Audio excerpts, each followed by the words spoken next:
Delhi MCD में alderman नियुक्ति supreme court फैसले पर वीरेंद्र सचदेवा बोले, सत्य की जीत हुई। दिल्ली बीजेपी अध्यक्ष वीरेंद्र सचदेवा ने कहा कि सत्यमेव जयते, सत्य की जीत हुई है। सुप्रीम कोर्ट ने आज फैसला सुनाया है। माननीय सुप्रीम कोर्ट ने आज जो दिल्ली की संवैधानिक शक्तियां हैं, संवैधानिक प्रोविजन है, उसे उसी पर मोहर लगा दी है। उस निर्णय का हम स्वागत करते हैं। हम पहले दिन से कह रहे थे कि दिल्ली एक केंद्र शासित प्रदेश है, लेकिन जिस प्रकार से आम आदमी पार्टी के सारे नेता अनर्गल झूठ बोलते हैं, प्रचार करते हैं, भ्रष्टाचार करते हैं, लेकिन उन्हें ये मानना पड़ेगा कि दिल्ली एक केंद्र शासित प्रदेश है। उपराज्यपाल को अभिभावक के रूप में लेकर उनके साथ मिलकर काम करने की जरूरत है। सुप्रीम कोर्ट ने दिल्ली नगर निगम में एल्डरमैन की नियुक्ति को लेकर जो आज स्पष्ट निर्णय दिया है, भारतीय जनता पार्टी उसका स्वागत करती है। हम पहले से जानते थे दिल्ली में एल्डरमैन की व्यवस्था कोई आज की व्यवस्था नहीं, लगातार कई दशकों से ये व्यवस्था चली आ रही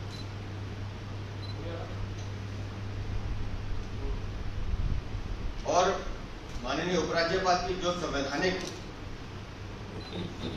शक्तियां संविधान के अनुरूप उन्हें मिली हुई हैं, उस निर्णय के अनुरूप उन्होंने वो नियुक्ति की थी। लेकिन जैसा हर बार होता है, आम आदमी पार्टी के नेता हर वो काम जो माननीय उपराज्यपाल जी करेंगे उसका विरोध करते हैं। वो ये भूल जाते हैं कि दिल्ली और अन्य राज्यों में फर्क है। दिल्ली एक केंद्र शासित राज्य है।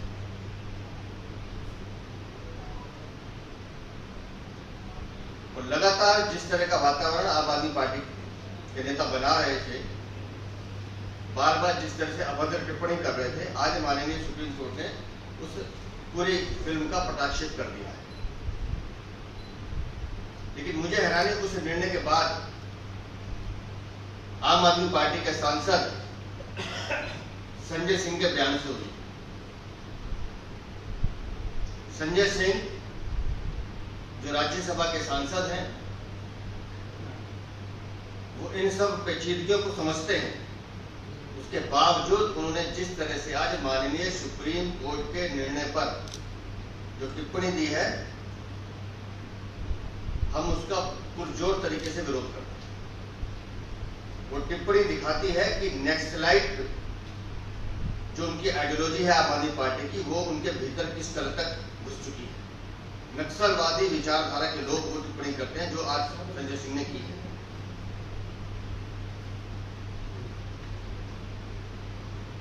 2013 में आप पहली बार सरकार में आते हैं। आपको मालूम था दिल्ली केंद्र शासित राज्य है। हम ये समझ सकते हैं कि हो सकता है शायद आपको उस समय तक अंदाजा ना हो कि दिल्ली का प्रशासन कैसे चलता है।